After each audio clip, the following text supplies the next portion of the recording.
हुजूर सैयद आलम सल्लल्लाहु अलैहि वसल्लम की उम्मत बेहतरीन उम्मत। कौन सी बेहतरीन उम्मत? जिसको कहा गया कि तुमने सूद नहीं खाना, तुमने हराम नहीं खाना, तुमने गैरों का माल नहीं खाना, तुमने जनाब यतीमों का माल नहीं खाना, तुमने नाजायज तरीके से माल नहीं खाना। लेकिन वो उम्मत आज सारे करतूत कर रही है। पहली उम्मतें एक एक गुनाह करें।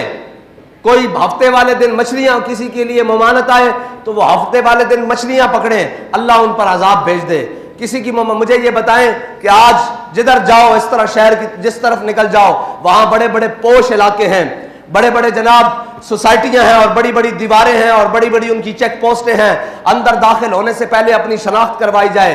बनी इसराइल की एक कौम जिसके अमीरों और गरीबों के दरमियान जिसके अमीरों ने दीवार खड़ी कर दी, भाई इस कौम के गरीब इधर रहेंगे और अमीर इधर रहेंगे। जब दीवार खड़ी कर दी, एक रात जब वो सोए, सुबह उठे तो गरीब अमीरों की जानिब से कोई शोर शराबा नहीं, कोई जनाब उठने के असरात नहीं, कोई जनाब बातों की आवाज नहीं। तो गरीबों ने कहा हम झांक कर देखो तो सही, ये आज उठे नहीं, खैर हो, ये खामोश होकर बैठे हैं। जब गरीब कौम ने अमीरों की तरफ झांका तो देखा कि वो कुत्ते और खिंजीर बन चुके हैं। सिर्फ मेरे अल्लाह को यह बात पसंद नहीं आई कि तुमने इनके दरमियान तफरीक पैदा क्यों की है। जब मैंने जो खुद बनाया है अपने बंदों को, खुद किसी को गरीब बनाया, किसी को अमीर बनाया, किसी को ऊंचा बनाया, किसी को नीचा बनाया, किसी को बड़ा बनाया, किसी को छोटा बनाया, तुमने दरमियान में दीवार क्यों है? अल्लाह ने उनको खिंजीर और बंदर बना दिया।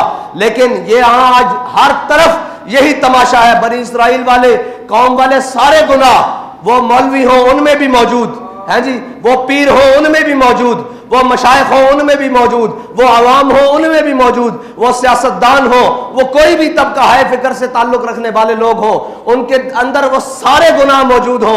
लेकिन फिर भी इनके ऊपर अजाब नहीं आता, ना डड्डुओं का, ना टिड्डियों का, ना खून का, ना बारिशों का, ना तूफानों का, ना सैलाब का, फिर भी इनके ऊपर इज्तिमाई अजाब नहीं आता।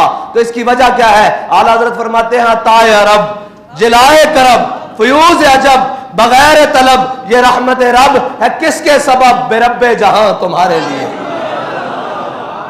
और जमहूरियत के नाम पर और जनाब मफाद आमा के नाम पर, मफामत के नाम पर, वो जो शख्स आया है हमारी वजारत उज़्मा के सीट पर 10 महीने 11 महीने हुए हैं, वो आया शख्स, वो कहता था मैं इस कौम को बचाने के लिए, इसकी मैशत ठीक करने के लिए अगर कपड़े भी अपने बेचने पड़े तो वो भी जनाब बेचकर इनकी खिदमत करूंगा। उसने कपड़े क्या बेचने थे? जो फितरत ने लिबास दिया है, खाल और मांस और गोश्त, उसने वो भी नोचना शुरू कर दिया है कौम का। और कभी भी फलाह नहीं पा सकती कौम, ये बात पक्की है। और ये कहते थे हिसाबदार आएगा। मैंने कहा था तुम्हारी मैशत दुरुस्त नहीं हो सकती क्योंकि तुमने नामूसे रिसालत पर मुदाहनत की है, तुमने खत्मे नबुव्वत पर मुदाहनत की है, और जो तेरे दर से यार फिरते हैं वो दर बदर यूं ही खार फिरते हैं। हाँ, फिर रहे हो कि नहीं दर बदर खार? हाँ, तू आया नजरते क्यों बदनसीबा।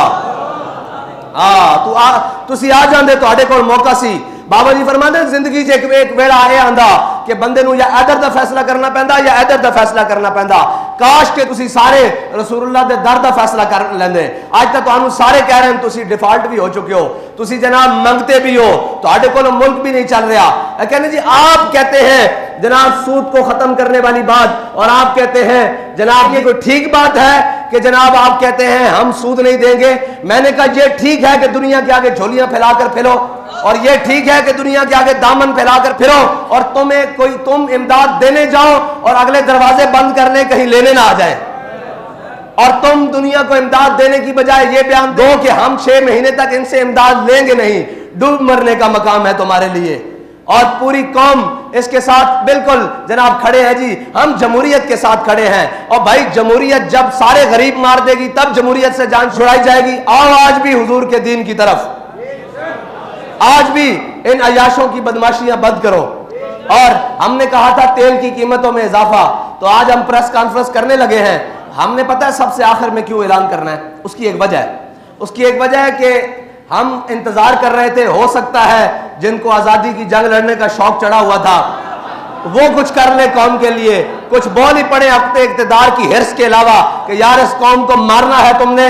तुम्हें चाहिए तो ये था कि तुम मिनी बजट पेश करते हुए ये कहते कि हम अपनी अयाशियां खत्म कर रहे हैं। आज के बाद जितने सरकारी जनाब तेल लेने वाली गाड़ियां हैं और गाड़ियां हैं, उनका खर्चा हम खुद बर्दाश्त करेंगे।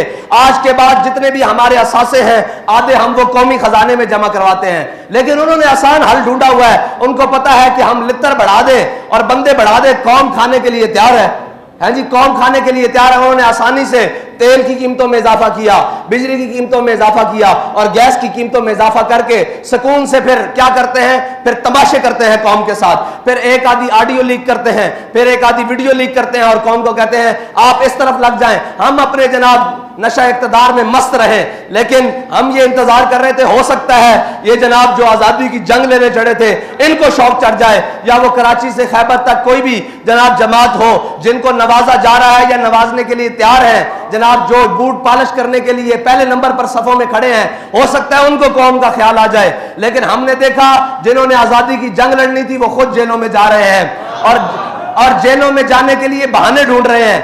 और जनाब जिन्होंने कहा था कि हम मैदान में खड़े हैं, वो जनाब आगे लेटने के लिए तैयार खड़े हैं। तो फिर हमने कहा कि आखिरी तो हम ही रहते हैं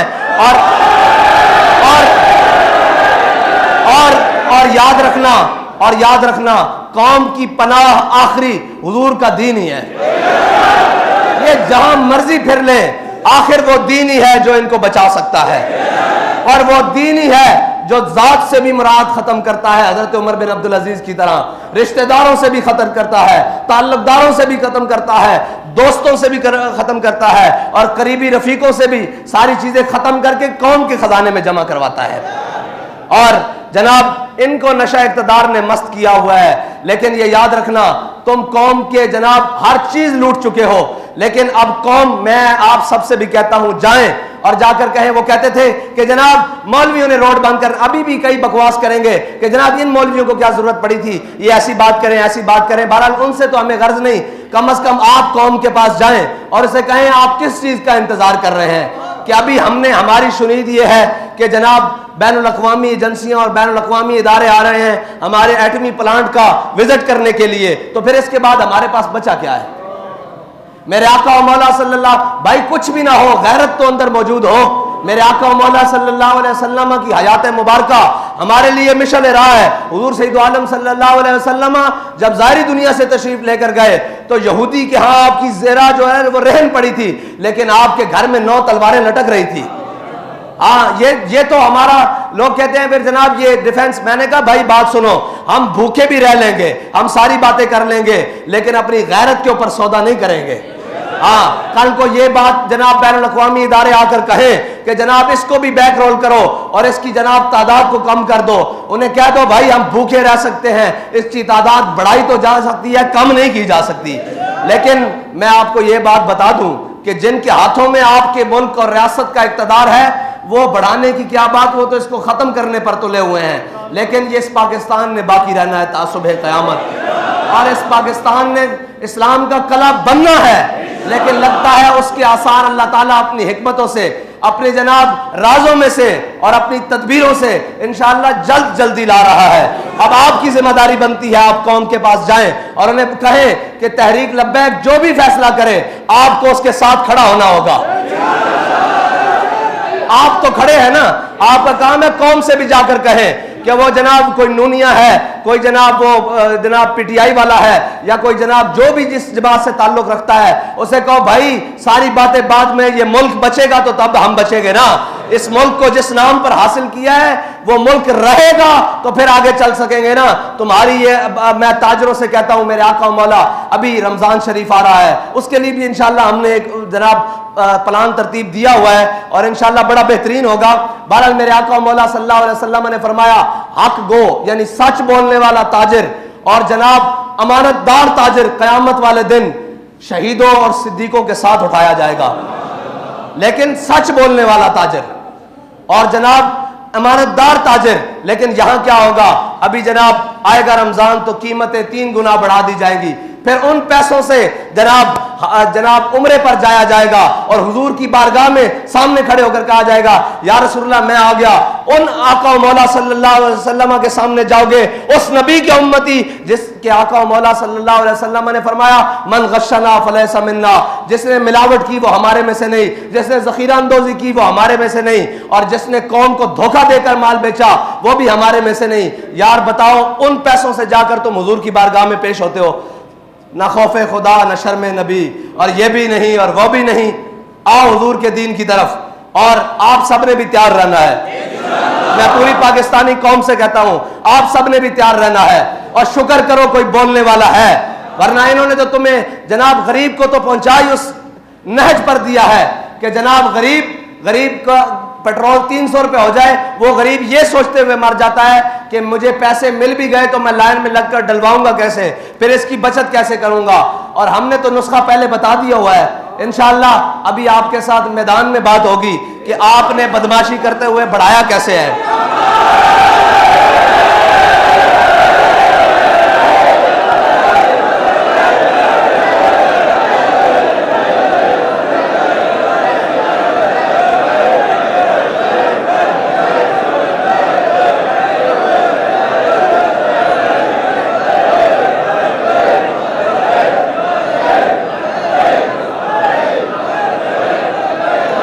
अगर ये बदमाशी पर उतर आए तो फिर इंशाअल्लाह तहरीक लब्बैक वालों का तो ट्रैक रिकॉर्ड मौजूद है ना इंशाअल्लाह। फिर हमें तो ये जानते हैं अच्छी तरह कि हम फिर जिस हद तक भी जाएं फिर हमारा काम वो होता है। तो फिर हमारे बड़े तो हमें सबक पढ़ा कर गए हैं कि ऋषि के फाकों से टूटा न बरहमन का तिलिस्म, आसान हो तो कलीमी है कारे बेबुनियाद। हमारे बड़े तो फिर हमें वो रास्ता बता कर गए हैं, और उस रास्ते पर अल्हम्दुलिल्लाह हम आज भी चलना जानते हैं, और हम अपनी नस्लों को भी सिखा रहे हैं कि हुजूर के साथ वफा करनी कैसे है।